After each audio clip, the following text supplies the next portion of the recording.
Muito boa noite, pessoal. Prazer enorme estar aqui com vocês. Hoje temos dois grupos diferentes aqui. Temos o grupo dos que já são alunos, dos que já estão na plataforma, e o grupo dos que estão aqui para ver essa aula ao vivo, gratuita, com um tema que infelizmente não me dá muito prazer em abordar. Eu queria que a gente já tivesse virado essa página, mas infelizmente a cada dia que a gente acorda, tem a graça de Deus de acordar vivo, a gente se relembra daqueles que se foram e daqueles que estão sofrendo ainda por conta de algo que aconteceu há 5 anos. Sim, 5 anos depois, nós vamos falar então sobre o que é que está acontecendo com o corpo das pessoas que foram vacinadas. Antes de mais nada, eu queria deixar uma coisa muito clara para vocês. Para você que está chegando aqui agora, eu te faço um pedido honesto do fundo do coração. Largue a política de lado.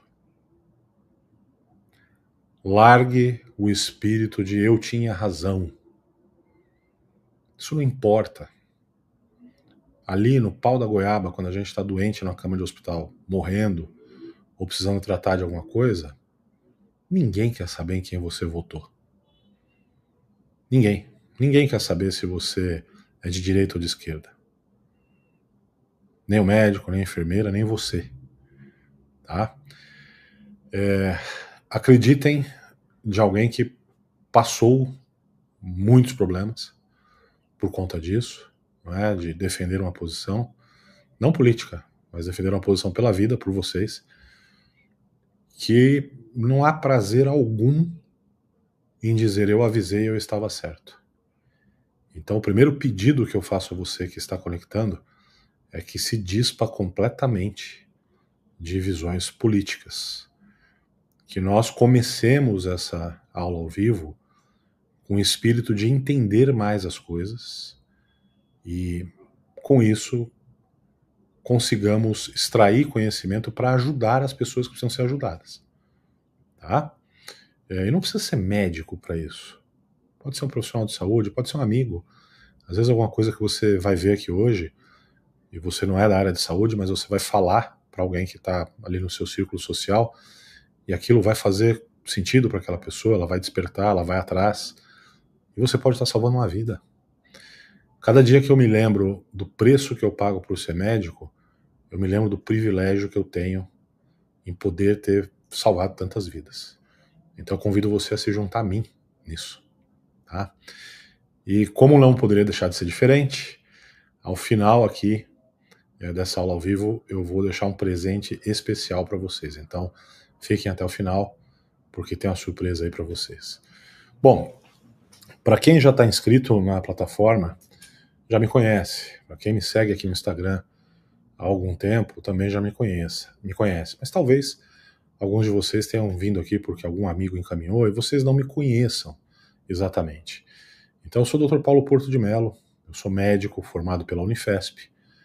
Eu tenho alguns títulos de especialista, dentre eles neurologia, então eu sou neurologista, eu sou neurocirurgião, cérebro e coluna, sou chefe de um serviço de neurocirurgia, então anualmente eu formo novos neurocirurgiões, é um serviço que é reconhecido e credenciado pela Sociedade Brasileira de Neurocirurgia, pela Associação Médica Brasileira. Sou pós-graduado em Medicina Funcional Integrativa, tenho título de especialista em Clínica Médica e tenho 27 anos de experiência, de formado. Nos últimos 5 anos, além da neurologia e da neurocirurgia, eu me dediquei a estudar ciência básica, além de neurociências, que foi uma coisa que é minha paixão desde a época de faculdade. Eu voltei às ciências básicas da medicina.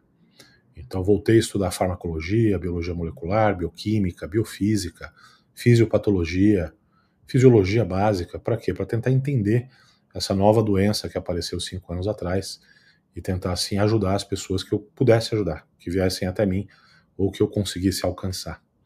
Não é? Isso foi bastante enriquecedor, mas ao mesmo tempo doloroso. Não é? Eu passei por muita coisa aqui. Passei por perseguição, passei por shadow ban, mas esse não é o tema da aula de hoje. Hoje a gente vai falar um pouquinho, E aí eu vou deixar muito claro para vocês aqui, pessoal. O conteúdo hoje aqui, ele é superficial, tá? Ele é superficial porque eu passei por tudo isso já, inclusive recentemente. Então já tive conteúdo derrubado, eu já entrei no shadow ban, na rede vizinha até hoje eu não recebi a minha plaquinha de mais de 100 mil inscritos no canal. Então, para quem viu aí a aula ao vivo recente do domingo, eu fui derrubado durante a aula ao vivo, tanto aqui quanto na rede vizinha. Então hoje aqui o conteúdo vai ser superficial. Eu vou falar para vocês, vou dar indícios de coisas que vocês têm que saber, vou lembrar de outras coisas, vou me referir sempre a fatos.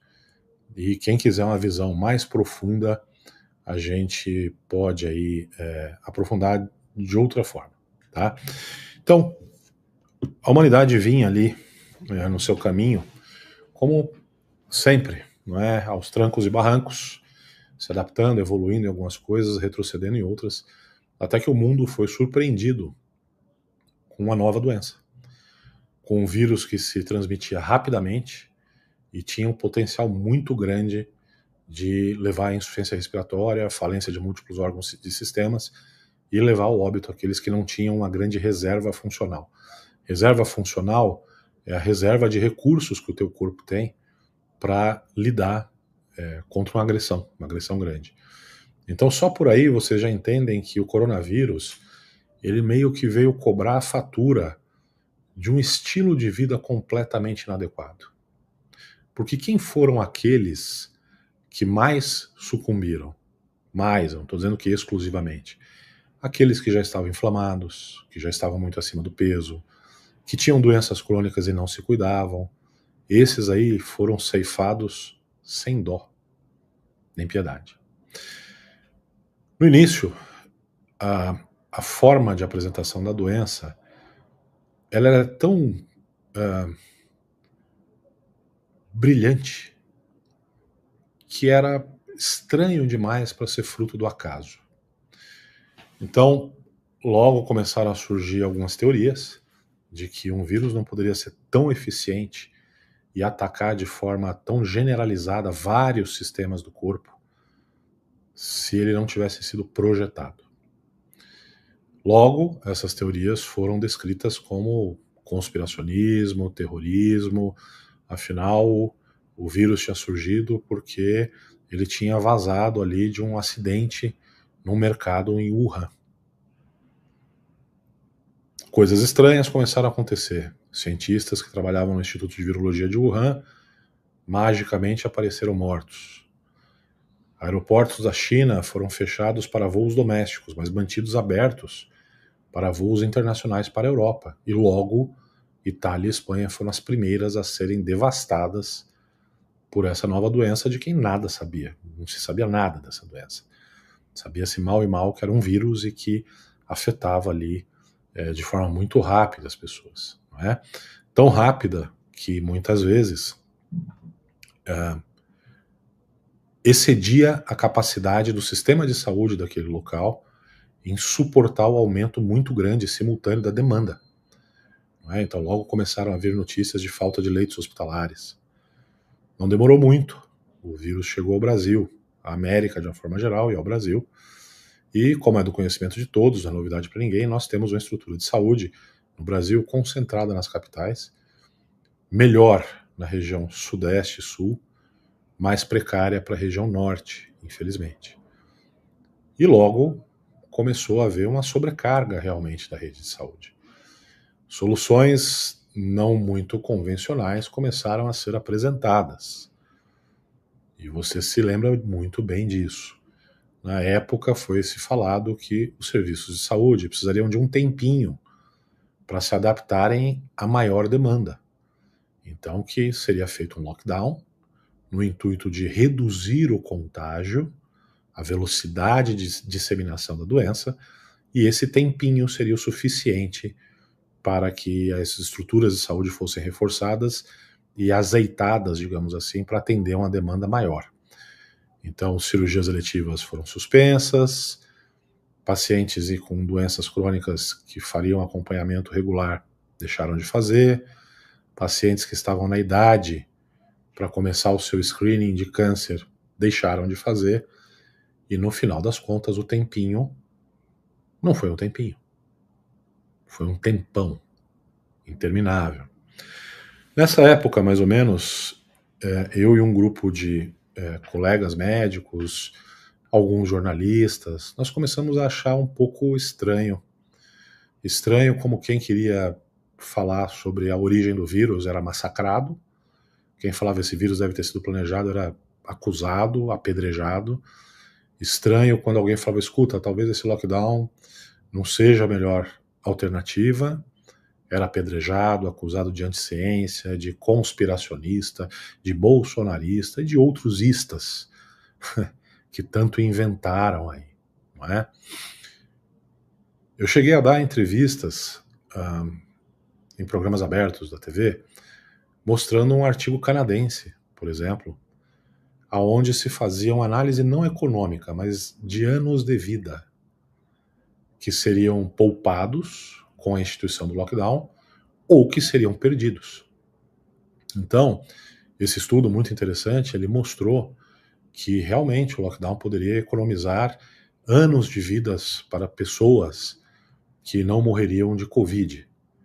Mas, em compensação, voltar toda a estrutura de saúde apenas ao atendimento de Covid cobraria um preço muito caro, porque as pessoas morreriam de outras coisas, de cânceres não diagnosticados ou diagnosticados já numa fase mais avançada, de doenças cardíacas, de doenças metabólicas como diabetes, de hipertensão arterial descontrolada, enfim, de toda a série de doenças que flagela o ser humano, não é?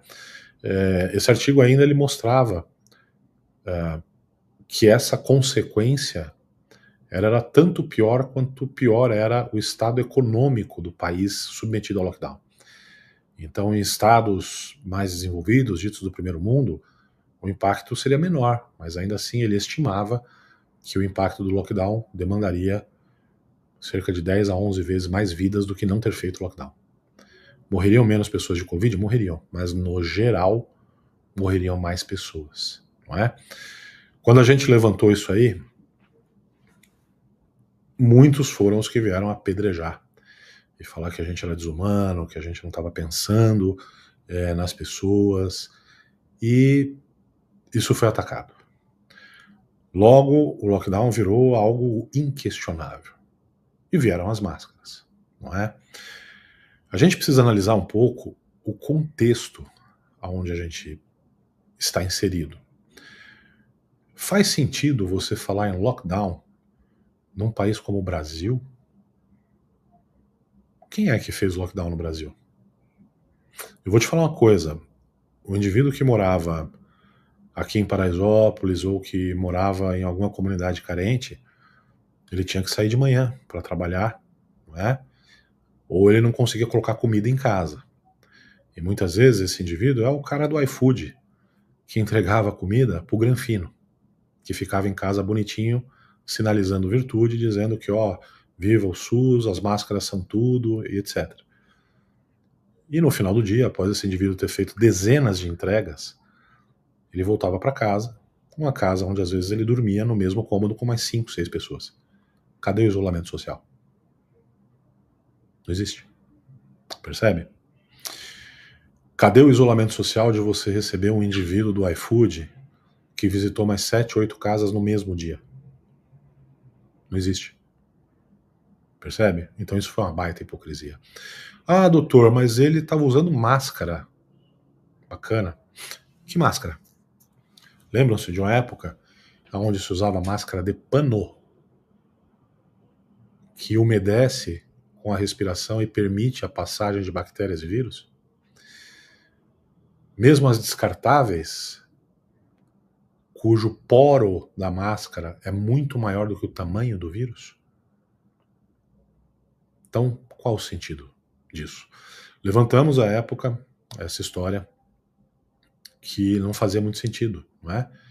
Porque a gente começou a ver coisas bizarras, que hoje de vez em quando a gente ainda vê. Como, por exemplo, gente correndo no parque, ar livre, de máscara.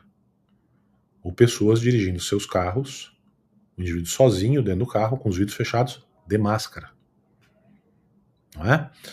Sendo que todos os estudos mostravam, e vocês devem ter visto alguns supermercados, shopping centers, pelo menos aqui em São Paulo e em outras capitais, compraram aparelhos de ultravioleta para desinfectar sacolas de compras, etc, etc, porque estava comprovado que a luz ultravioleta matava o vírus, tornava o vírus não contagioso. Então, se o cara está correndo ao ar livre, sob o sol, até onde eu vi da última vez, o sol ainda emitia luz ultravioleta. Qual é o sentido? Não tem sentido. Não é? Mas era uma heresia, você era acusado de ser a pior pessoa do mundo por falar uma coisa dessa.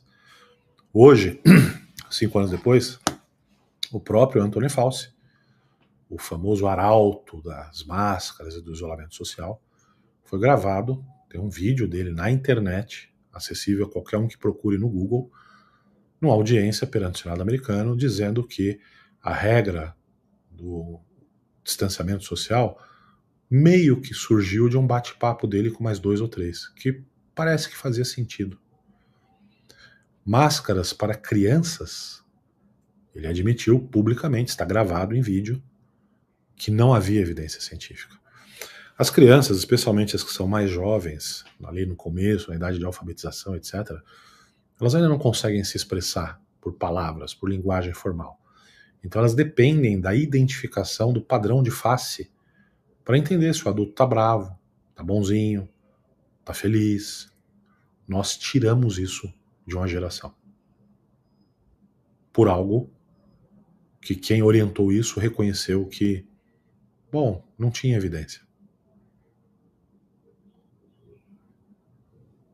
E hoje ainda tem quem defenda isso. Passou-se essa fase,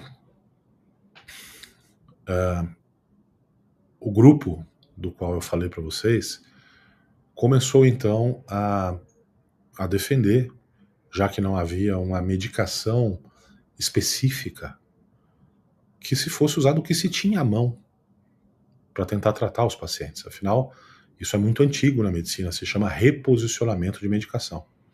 Isso foi feito, por exemplo, com minoxidil, que era uma medicação que era para tratar pressão, e aí começou a tratar queda de cabelo. Foi feito com o sildenafil, que é o Viagra, que era uma medicação para tratar hipertensão pulmonar e virou para tratar disfunção erétil. Foi feito com o propranolol, medicação inicialmente para tratar pressão alta e que a gente usa para controlar a enxaqueca. E eu podia continuar aqui a noite inteira dando exemplos de medicamentos que foram reposicionados. Mas, logo, a narrativa oficial providenciou um estudo dizendo que não se podia usar cloroquina.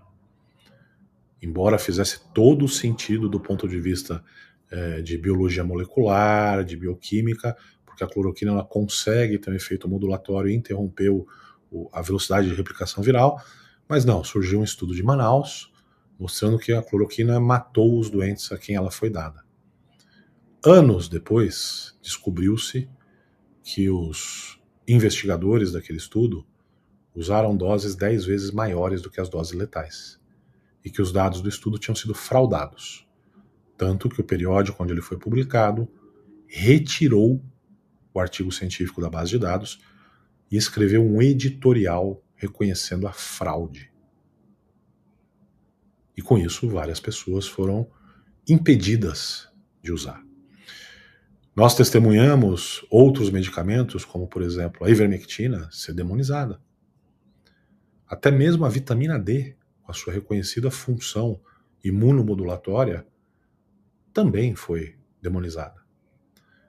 Veja, você não podia sair ao parque para dar uma corridinha, porque você tinha que usar máscara, ignorando-se que quando você usa máscara, a sua quantidade de gás carbônico aumenta no sangue, porque você não consegue expulsar tudo, porque tem uma máscara, ignorando que o sol seria bom para você, além da luz ultravioleta para eliminar o vírus, para te ajudar a fazer mais vitamina D, que no final das contas melhoraria a sua imunidade. E você foi proibido de fazer isso. Eu poderia ficar aqui horas falando sobre cada um desses temas, mas lembrem-se do que eu falei no começo para vocês. Eu não posso falar muita coisa aqui nesse ambiente aberto, ou senão vão me derrubar igual derrubaram no domingo. Tá? Muito bem. Depois disso, adivinha o que surgiu? surgiram miraculosamente vacinas desenvolvidas em tempo recorde, não é? Existem vídeos de personalidades aí muito conhecidas comemorando que a vacina tinha tido uma eficácia de 100% em evitar a doença. A gente alertou.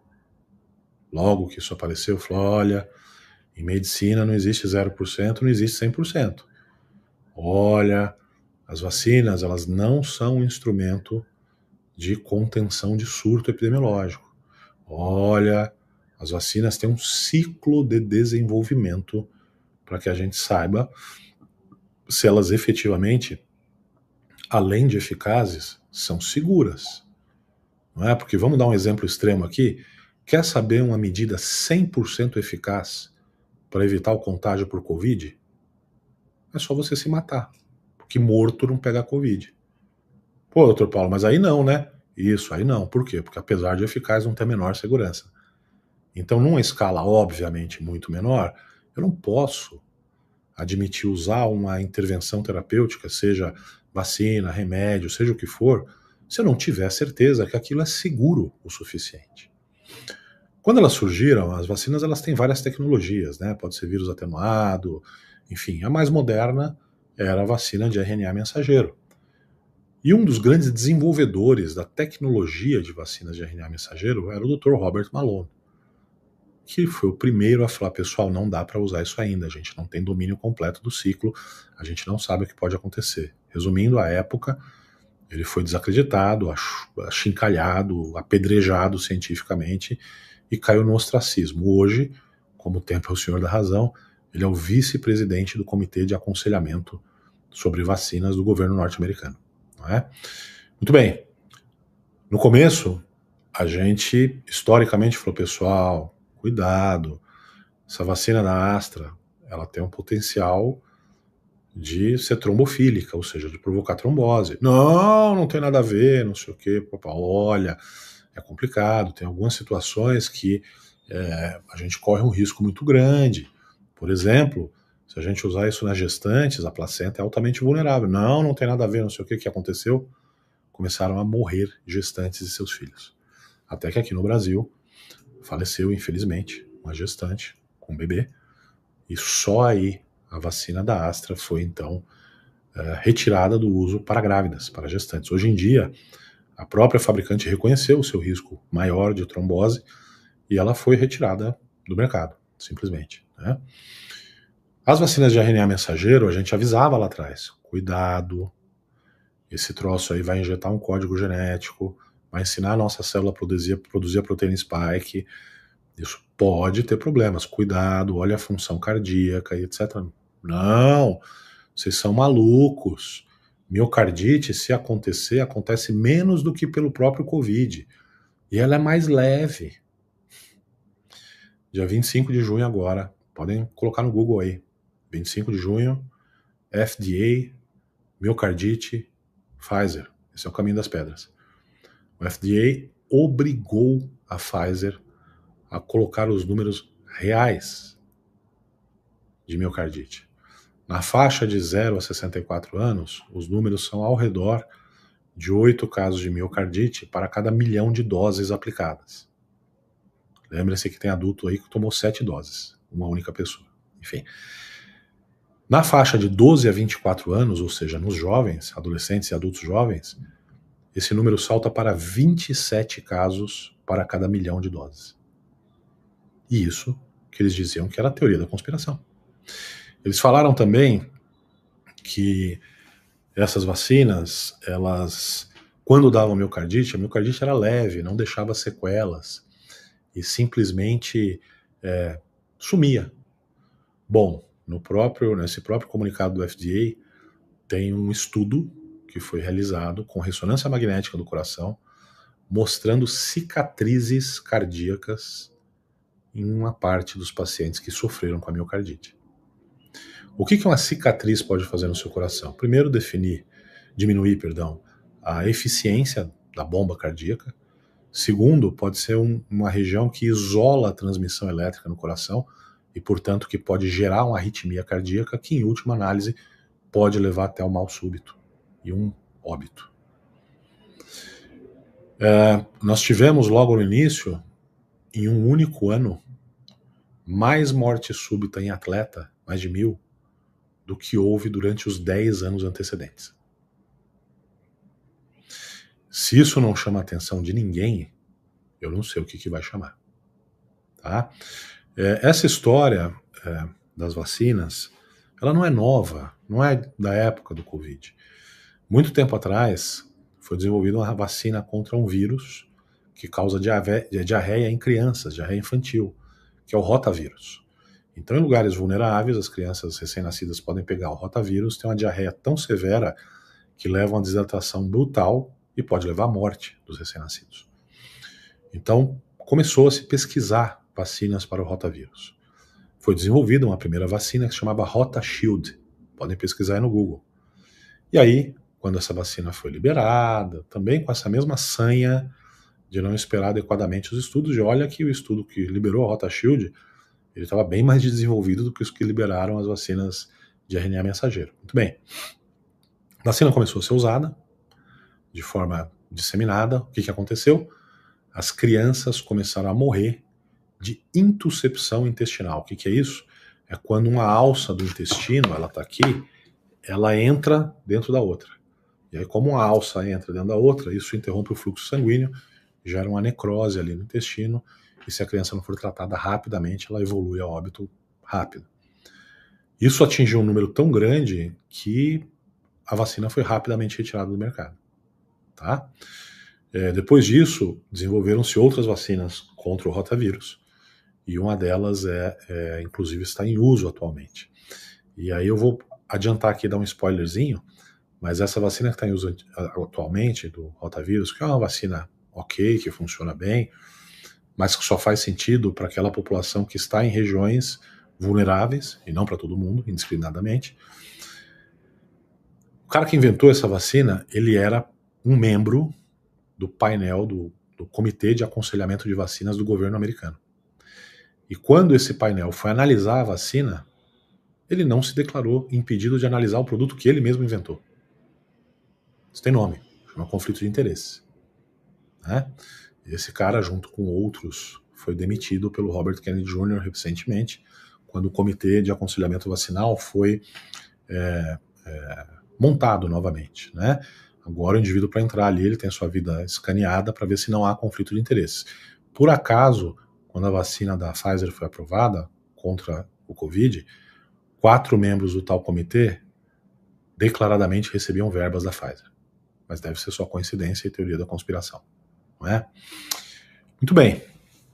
Veja, quando a gente começa a olhar aí, a gente vê que tem muita coisa que são muitas coincidências. Né? A gente vê aí, tudo falam que é teoria da conspiração, aí depois aparecem dados, aparece a verdade, e as coisas vão se somando. Hoje a gente já tem acesso a um artigo muito interessante, que é um artigo que foi publicado numa revista indexada, revisada por pares, que se chama Military Medicine.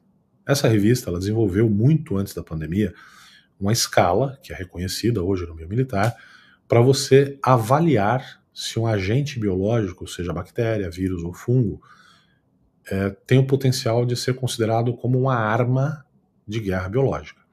Essa escala, se eu não me engano, ela vai até 24 pontos, e a partir de 12 você já classifica aquele vírus ou bactéria ou fungo como arma biológica. Sabem quantos pontos o Covid bate nessa escala? 18. Mas é só a teoria da conspiração. Não é? Muito bem.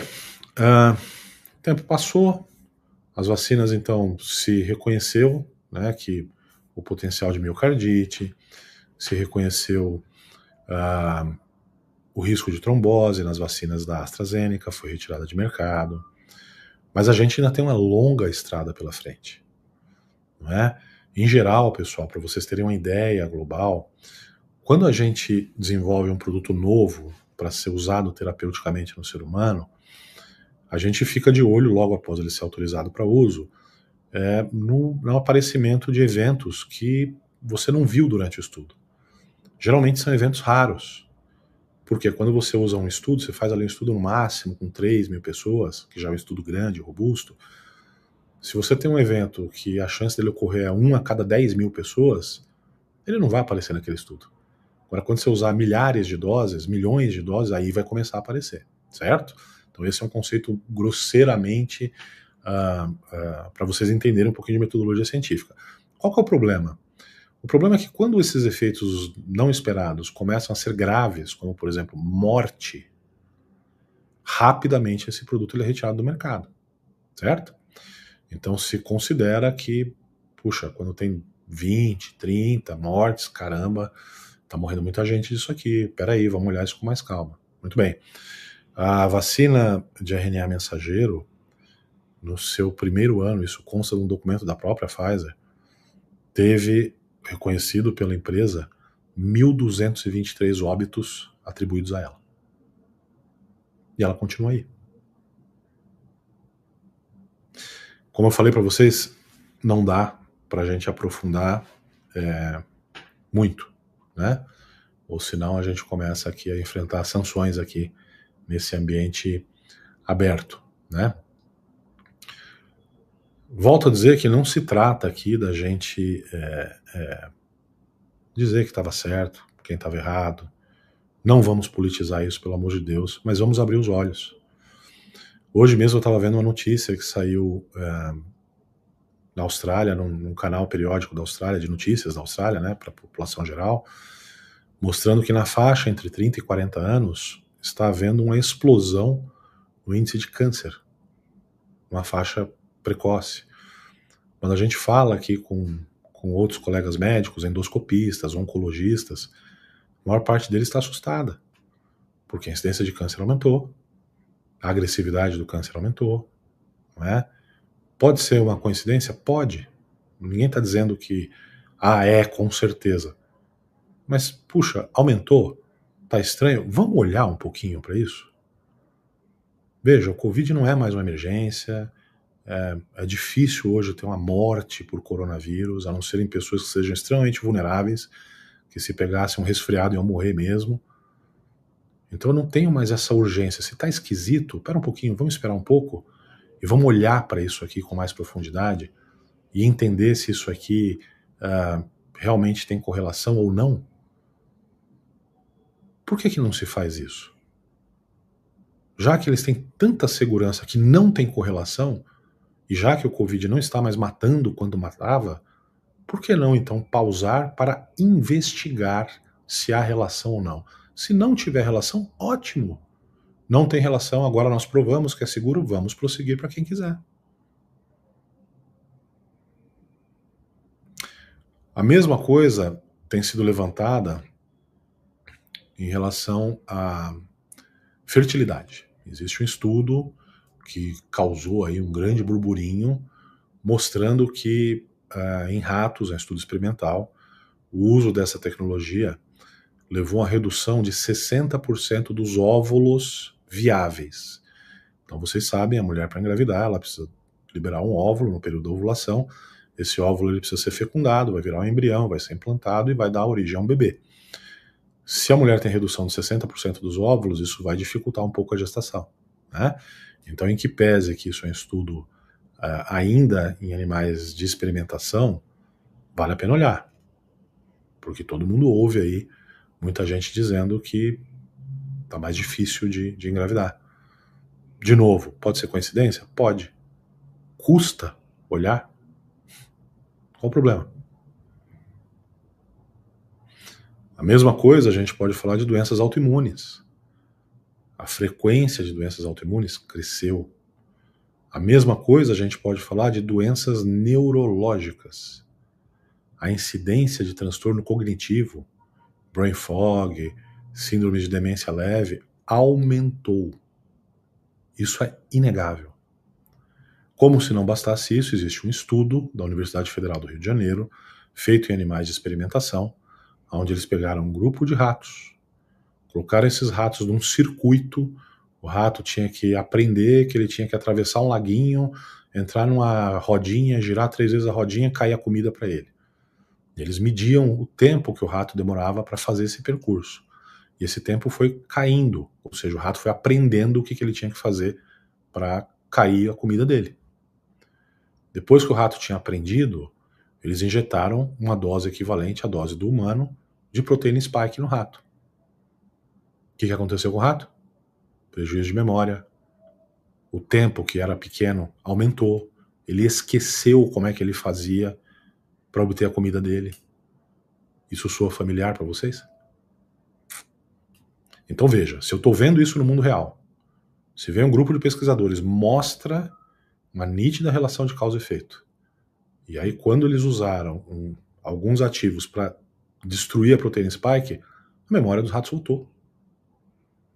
Então se eu vejo isso no mundo real, tem um estudo experimental mostrando isso, custa eu pelo menos pausar para entender se isso pode ser transportado para os humanos e se há relação de causa e efeito? Qual o problema em fazer isso? Vocês estão vendo algum hospital lotado aí que precise fazer as coisas a toque de caixa? Não tem muito cabimento, né? Quando a gente fala em crianças, a coisa fica mais esquisita ainda. Afinal de contas, crianças, a não ser as que tinham comorbidades graves, dificilmente apresentavam complicações ou risco de óbito. Agora, então, com essas cepas aí que estão hoje aí, menos ainda. Então, para que obrigar a vacinação em crianças? Para quê? Tem países que estão tirando a vacinação de vários grupos etários, inclusive das crianças. Aí aqui a gente vai obrigar as crianças a tomar vacina? Vai impedir as crianças de fazer matrícula na escola se não tiver a vacina mais recente para o Covid? Bom, não bastasse isso, vejam quanta coisa. Existe um estudo que eu publiquei nas minhas redes sociais aí, acho que semana passada, se eu não me engano, de um órgão que é o CDC, que é o Center for Disease Control europeu. É o ECDC. O ECDC fez um estudo com 19 milhões de pessoas, em 6 países. Dessas 19 milhões de pessoas, a intenção era avaliar a eficácia do reforço ou do booster de Covid na temporada de 2023-2024. Quais foram as conclusões que eles chegaram? Não fui eu, foi o CDC europeu. No grupo que foi vacinado com reforço, maior risco de hospitalização. No grupo que foi vacinado com reforço, maior risco de óbito. No grupo que foi vacinado com reforço e tinha acima de 80 anos, o risco de óbito foi 3 vezes superior ao grupo que não tinha recebido reforço. E aí, não vale a pena parar para pensar o que está acontecendo? Aí, ao invés disso, a gente vai tornar isso obrigatório, principalmente para crianças? O mecanismo pelo qual esse produto ele afeta o corpo explica de forma muito clara por que é que cada um é afetado de um jeito diferente. A proteína spike, ela causa um processo inflamatório no corpo. Inflamatório de baixa intensidade, mas contínuo.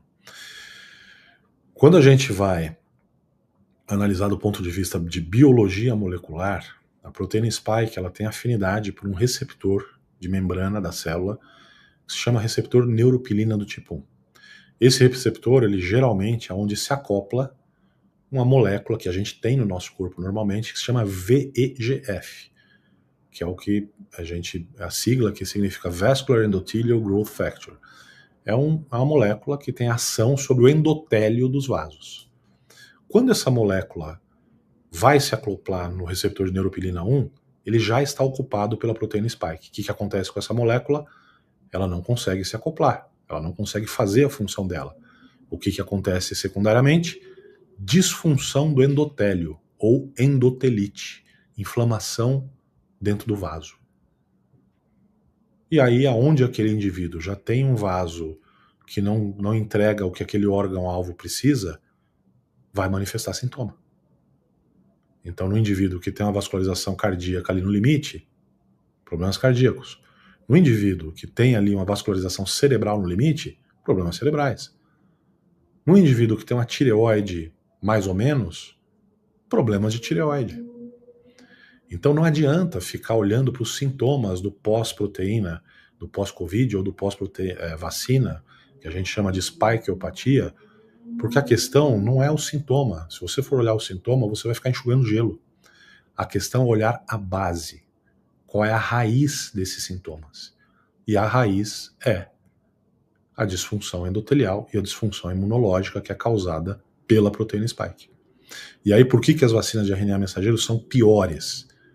Porque quando você injeta aquele código genético, você interioriza ele para dentro das suas células, coisa, aliás, que disseram que não acontecia. Que o RNA mensageiro da vacina, ele ficava só no músculo, só no deltoide. Mentira. Hoje em dia já tem dezenas de estudos localizando mais de 3 anos depois o RNA mensageiro no cérebro, no fígado, no coração, em tudo quanto é lugar. E você está ensinando a sua célula a produzir aquela proteína spike. E produzindo essa proteína, você perpetua a inflamação vascular e, portanto, o risco de atingir o órgão-alvo mais frágil daquele indivíduo. A boa notícia é que existe como neutralizar isso, pessoal. Então, eu não quero que vocês fiquem, vocês me conhecem desde a época da pandemia, quem me conhece, eu nunca trago terror para as pessoas. Na época da pandemia, eu analisava os dados e procurava ver aonde é que aquilo ali poderia trazer algo de positivo para as pessoas. Da mesma forma, eu faço agora. Eu contextualizo para que vocês entendam o tamanho da encrenca. Estima-se que 35% das pessoas expostas à proteína spike, seja pelo vírus ou seja pela vacina, vão ter sintomas secundários a isso, de longa duração. Estudos aí menos conservadores, mais ousados, colocam esse índice acima de 60%. Nos Estados Unidos, por exemplo, isso envolve de 12 a 15 milhões de pessoas. É muita gente. Certo? Então o que a gente vai fazer? Vai ficar apontando o dedo, dizendo que o fulano estava errado, que o fulano estava certo? Não interessa isso. Interessa que nós temos um contingente enorme de pessoas que está sofrendo e que precisa ser tratado. E não adianta a gente desenvolver tratamentos que custam um rim. A gente precisa desenvolver tratamentos que sejam acessíveis. E hoje isso já é possível. Existem publicações de protocolos americanos, do Peter McCullough. Recentemente, Zeballos, eu, Francisco Cardoso, Caio Salvino, fizemos uma publicação em revista internacional, revisada por pares, de alto impacto. Peter McCullough viu o estudo e chamou o estudo de mágico. Porque nós desenvolvemos uma solução mais simples do que a dele e que, para a população brasileira, tem funcionado muito bem para neutralizar um pouco os efeitos ruins da proteína spike. Esse artigo está publicado. Qualquer médico pode achar esse artigo, ele está na base de dados indexada mundialmente, no PubMed. Então o médico pode pegar o artigo, ver, ler e falar, pô, vou tentar replicar isso aqui com você. Esse protocolo não tem patente, não é o protocolo do Dr. Zeballos, o protocolo do Dr. Paulo Porto, o protocolo do Dr. Não. É um protocolo de combate aos efeitos maléficos da proteína spike. Nós escolhemos 5 casos, que são 5 casos gravíssimos, mas tem centenas de casos que a gente tem tratado com sucesso. Ah, é porque a gente é brilhante? Não, é porque a gente não fechou os olhos, a gente parou, pensou, não sei, não tem remédio específico para isso, vamos pensar, vamos ver como é que a coisa acontece. A gente chegou a esse mecanismo aí, o Zeballos trouxe a questão do mecanismo do reservatório intestinal, eu trouxe a questão da neuropilina, e aí, pô, como é que a gente contorna isso aqui? Ah, vamos ver o que a gente tem disponível aí de ativos.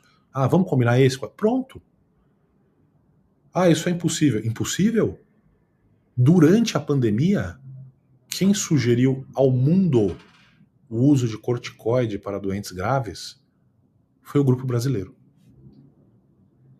Isso mudou a história de pacientes graves com coronavírus. Eu publico artigos sobre essa pandemia desde o início. Tem artigo de 2021, de 22, de 23, de 24 e agora de 25. Graças a Deus, com bons resultados. Eu fico feliz com isso? Não fico, não. Eu fico triste. Muito triste. Quando eu vejo que o que a gente bolou funciona, eu olho para trás e eu falo, quanta gente poderia ter sido salva e poderia estar aqui ainda e não ter morrido se a gente não tivesse sido censurado, se o debate científico não tivesse sido interditado como foi.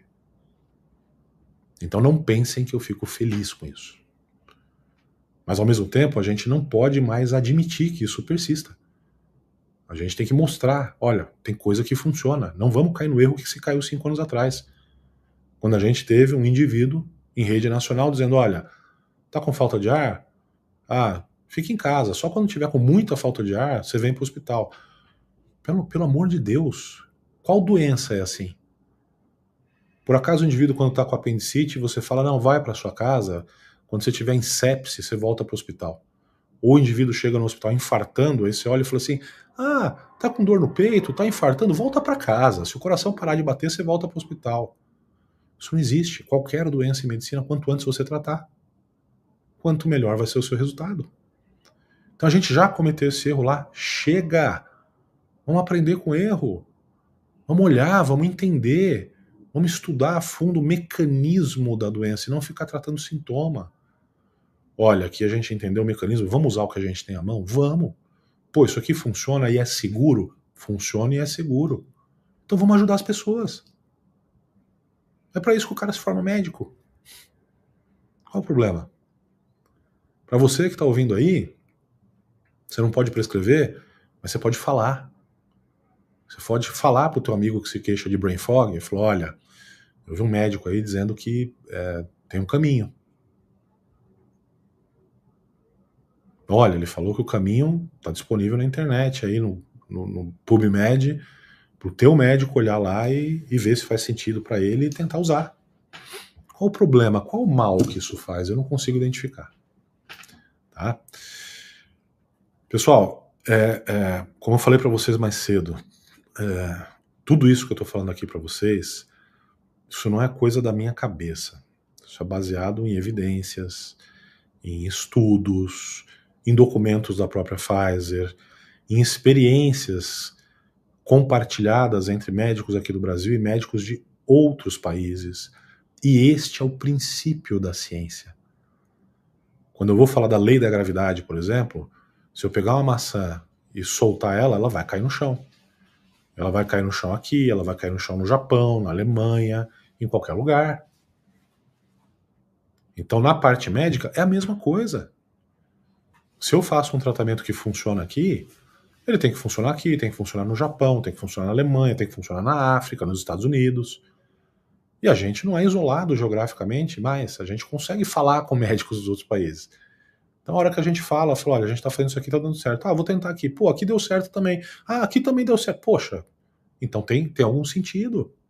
Foi assim com o corticoide.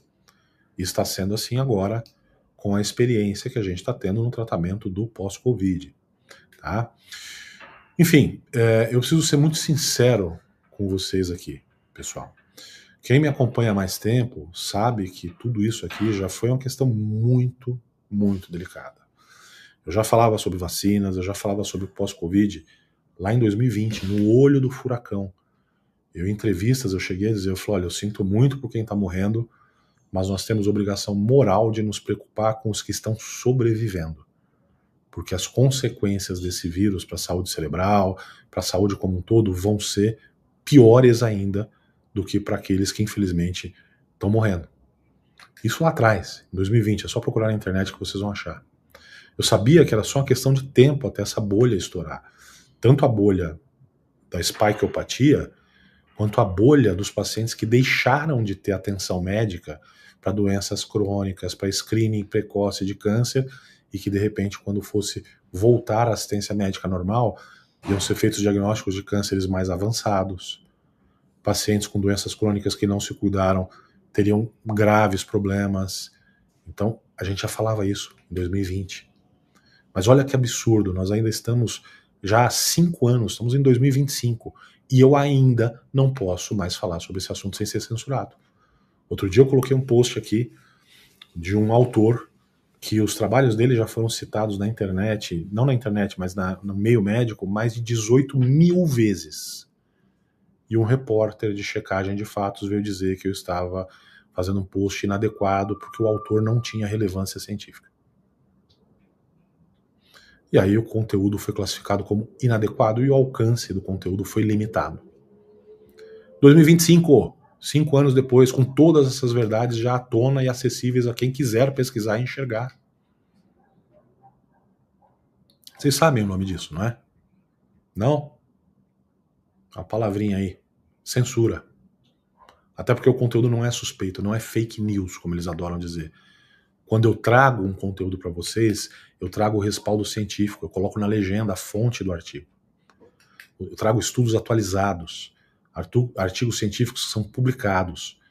Eu trago para vocês artigos traduzidos em linguagem para vocês entenderem, quase em tempo real. Outro dia saiu uma notícia às 5h30 da manhã, à 1h30 da tarde tinha conteúdo aqui no Instagram e aqui no YouTube sobre esse artigo. E é sobre isso que eu quero falar mais com vocês. Eu gosto de falar sobre isso, eu quero ajudar vocês. Eu quero que vocês tenham liberdade e segurança de poder tomar as próprias decisões de forma consciente. Infelizmente, não é todo mundo que pode pagar uma consulta minha ou de outros médicos aí que sabem lidar com isso. E eu não quero que vocês fiquem escravos nem meus, nem de outros médicos, nem de uma mídia que publica apenas o que é interessante para quem paga melhor. Eu não sei se vocês viram também nessas semanas anteriores, mas as farmacêuticas nos Estados Unidos já gastam com propaganda na TV americana 1/3 do total das propagandas. Então 1/3 do total da verba anual de propaganda das TVs americanas vem da Big Pharma. Você acha que eles vão publicar o quê? A essa altura do campeonato, você já deve ter ouvido que existe um conluio de grandes farmacêuticas no meio médico. Se você acompanha meus conteúdos, isso já está mais do que claro. Como é que você é manipulado, como é que o seu médico, muitas vezes, ele é manipulado por estudos enviesados. Eu queria que você prestasse muita atenção, porque existem coisas que eles absolutamente não querem que você saiba. Porque não é interessante, porque você doente é o lucro deles. Ano passado, o lucro das farmacêuticas, das 10 maiores farmacêuticas americanas, só no ano passado, lucro, não estou falando receita, foi de 100 bilhões de dólares. E vocês acham que eles vão querer parar de lucrar? Esses bilhões todos com venda de remédios, com consultas rápidas, que geram diagnósticos imprecisos, que só geram mais remédios, que têm efeitos colaterais, que vão gerar novas consultas e novos remédios.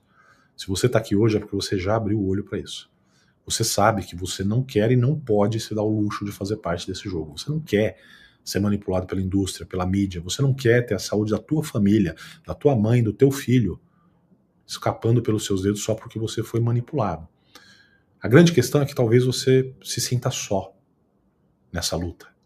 Você deve achar que você é pequeno e que como é que você vai fazer para não ser manipulado? É um assunto que você não domina, você não é técnico na área. Mas talvez você só não saiba como fazer isso. E é por isso que eu, juntando a minha influência, meu conhecimento, não só sobre medicina integrativa, neurologia, neurociências e saúde em geral, eu resolvi dar esse passo para te ajudar. Durante a última semana, na última terça-feira, eu lancei aqui uma plataforma que se chama Medicina Sem Censura. Apesar de ser uma plataforma com conteúdos em vídeo para você assistir, são verdadeiras aulas, de mais de 1 hora. Só que não é mais um curso. É um movimento. E é um movimento que veio para ficar. Ele não vai parar. Um curso tem aulas gravadas ali, começo, meio e fim. A plataforma do Medicina Sem Censura, ela está mais aproximada de um Netflix. Toda semana tem conteúdo novo. Além dos antigos que você pode ver e rever quantas vezes você quiser. É a sua chance de recuperar a sua autonomia para cuidar da sua própria saúde. Dentro da plataforma, nós falamos de 5 pilares fundamentais. O primeiro deles, sobre saúde cerebral e saúde psíquica. Então a gente vai falar desses diagnósticos rápidos aí de TDAH, de transtorno do espectro autista, do manejo não necessariamente medicamentoso de transtornos do humor. Por que todo mundo precisa tomar inibidores de recaptação de serotonina? Será que isso está certo? O que eu posso fazer com a minha saúde no meu dia a dia para prevenir que eu tenha um transtorno cognitivo, que eu tenha demência, que eu tenha Alzheimer. Esse é um dos pilares. O segundo pilar fala sobre longevidade e saúde hormonal. Então o que você deve saber sobre reposição hormonal? É seguro usar? Dá câncer? Não dá câncer? O que você deve saber sobre hábitos de vida que você deve adotar no seu dia a dia para que você não apenas viva mais longamente, mas viva com independência. Chegue aos 80 anos podendo viajar, podendo curtir seus netos, podendo curtir sua vida, podendo curtir sua esposa, seu marido. O terceiro pilar fala sobre suplementação e energia, vitalidade. Chega daquele cansaço crônico. Chega de ficar tomando suplemento porque é o hype do momento, todo mundo está dizendo que é bom. Vamos entender quais suplementos são fundamentais, são necessários, quais não são necessários.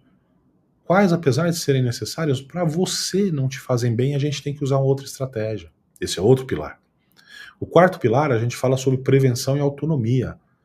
Então, exames que você precisa entender, que você precisa conversar com o seu médico para obter esses exames. Como é que você autonomamente vai poder analisar? Porque muitas vezes seus exames estão dentro dos fatores de referência. Mas você não está bem. Por exemplo, valores de referência. Uma vitamina B12 de 300 é normal. Normal para quem?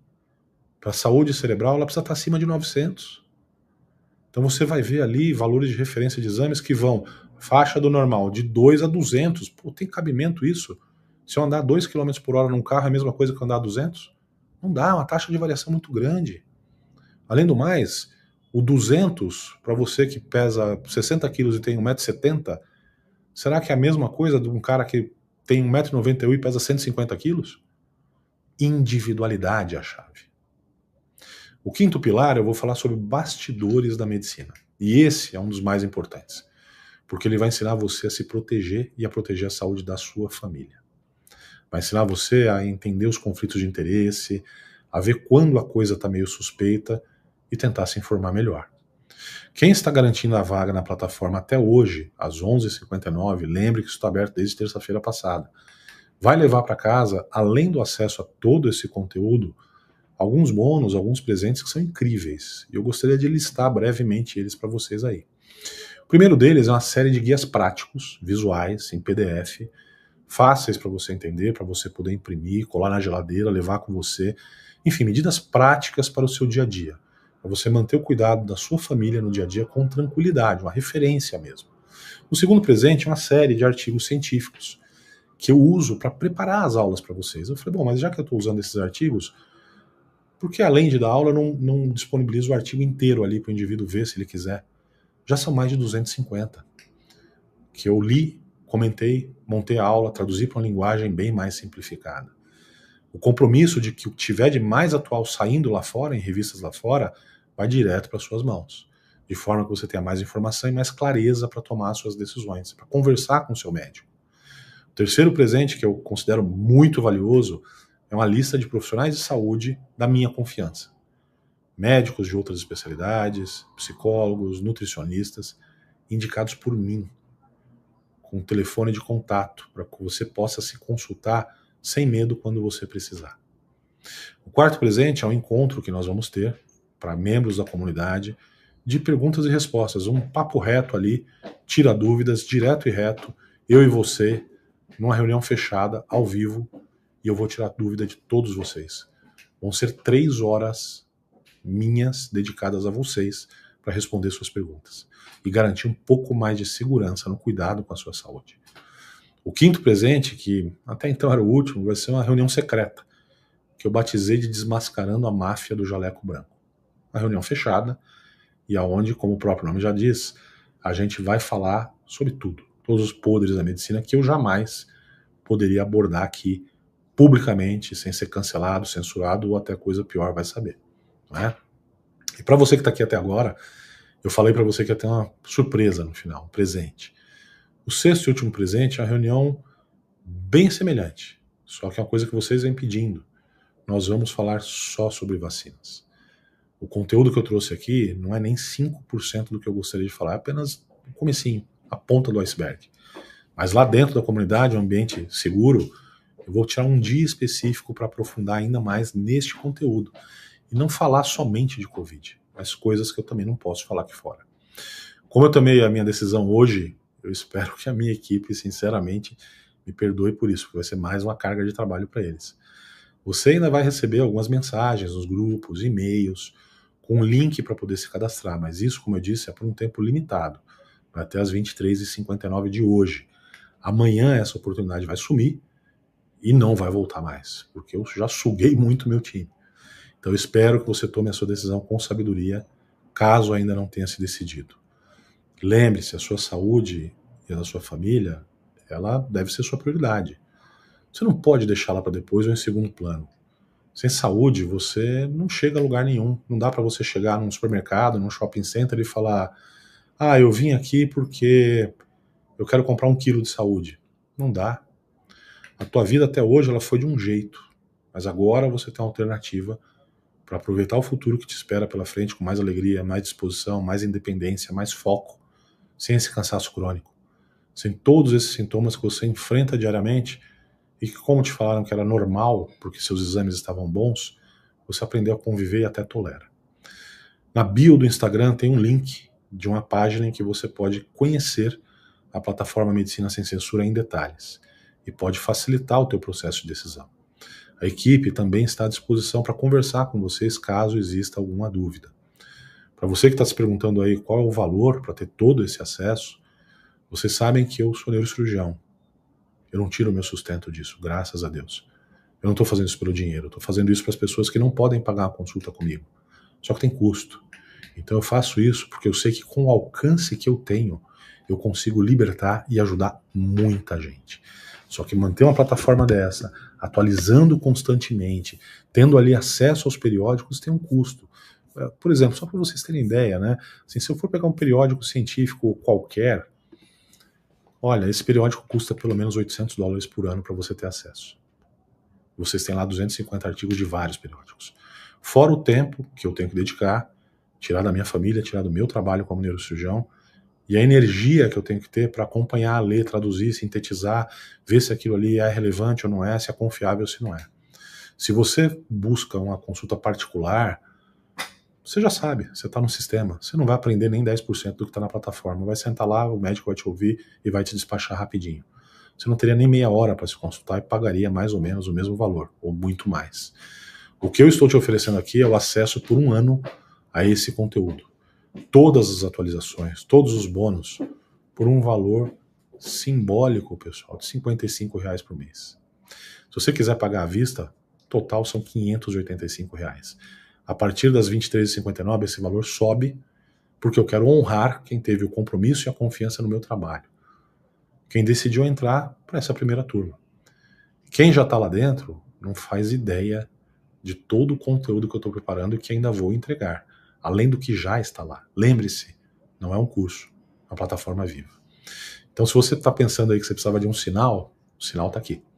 O link está na bio, minha equipe já está colocando o link aqui no chat do YouTube. É só você garantir sua vaga antes que as inscrições se encerrem, porque essa condição especial é só até as 23h59. Eu vejo vocês em breve e eu estarei aqui por breves minutos para responder algumas poucas questões. A primeira delas, a Maria de Lourdes. Hoje está comum morrer com trombose. É uma consequência da Covid? Precisa ser avaliado, Maria. Mas em muitos casos, infelizmente, sim. Tá? A gente tem vários casos documentados disso. Fernanda, o que acha da vacina da herpes zoster? Eu te conto lá dentro. Para quem faz sentido, para quem não tem o menor cabimento em fazer. Muito mais importante do que a vacina da herpes zoster é você manter a sua imunidade alta. Doutor, os casos de câncer turbo em jovens também são decorrentes das vacinas? A gente já falou um pouquinho sobre isso mais cedo, tá? Aqui fora não dá para falar muito sobre isso. O que foi usado para destruir essa proteína, doutor Paulo? Depende. Depende do teu metabolismo, da tua idade, se você é homem, se você é mulher, quanto é que você tem de massa muscular, seus hábitos alimentares. Não há uma resposta universal. Tem várias opções que a gente ensina vocês a escolherem dentro da plataforma, mas sempre vocês vão usar a orientação de um médico, do seu médico, tá? Não dá para entender por que as crianças nunca foram um grupo de risco. Concordo, Cecília. Doutor, quem não tomou as vacinas, mas teve a doença, corre os mesmos riscos? Corre. Lembra que eu te falei, o problema Não é de onde vem a proteína spike, é a proteína spike. E é isso que a gente precisa controlar, tá? Doutor, tenho chance de pegar essa spike mesmo não tomando a picadinha? Peguei o Covid. Sim, é o que eu acabei de falar, tá bom? Quais as vitaminas que devemos tomar para combater a proteína spike? Não são apenas vitaminas, são ativos de manipulação que a gente precisa usar para desincrustar essa proteína da onde ela está escondida, outros que quebram essa proteína, outros que protegem o nosso corpo da inflamação provocada por essa quebra. Não dá para explicar muito mais coisa aqui fora, pessoal. Já falei para vocês, eu já fui, a live de domingo caiu, foi derrubada justamente por isso, tá? Essas dúvidas todas aí, que eu sei que eu não consigo aí ser muito mais específico, a gente vai responder em profundidade com artigos de referência dentro da plataforma. Então eu reforço aí para vocês o convite para que vocês entrem, o link está aí no chat no YouTube, ou para quem está no Instagram, está na bio aqui do Instagram. Então cliquem no link, a página é segura, a equipe tem uma outra empresa que faz só a proteção contra fraudes. Cliquem, façam a inscrição, porque o valor são menos de R$2 por dia, para você cuidar da sua saúde e da sua família.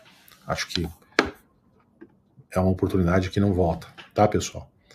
Obrigado pela atenção, vejo vocês em breve lá dentro. Um grande abraço e contem comigo.